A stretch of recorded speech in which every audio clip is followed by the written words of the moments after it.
Vamos a hacerle el vídeo aquí a la máquina. A ver. Está lloviendo también, está también lloviendo ahora. Yes.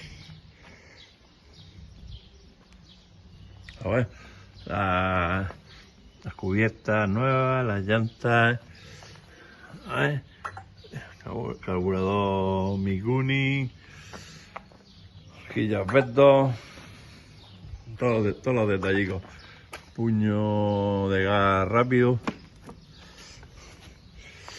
escape bueno original, pero me parece que lleva hasta amortiguador de esos. ¿Lleva amortiguador de botella?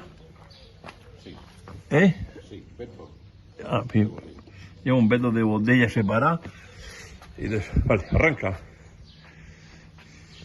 Su...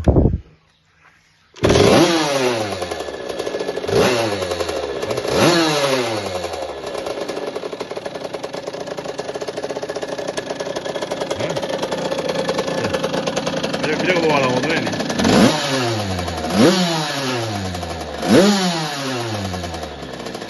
Se lleva parada, por eso echa mucho humo, mira.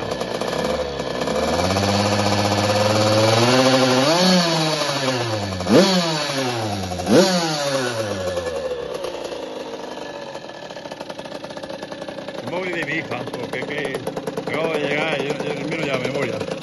Pero bueno, todos los detallitos, cuidado. Moto perfecta, quita arrastre nuevo. Pausarla. Depósito de plástico original, su asiento, un guardabarros Honey. ¿Qué más? Mira. Moto con rotor.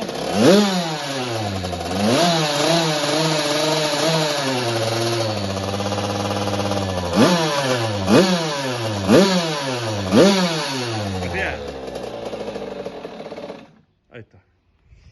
Cerramos gasolina. Pum. Y boom. Pues esto es lo que hay. Para pararlo, ¿dónde le toco, Encarna? Al botón rojo. Al botón rojo. Bueno, como siempre, ahí. Yes, casi en Mendoza. Ahí está.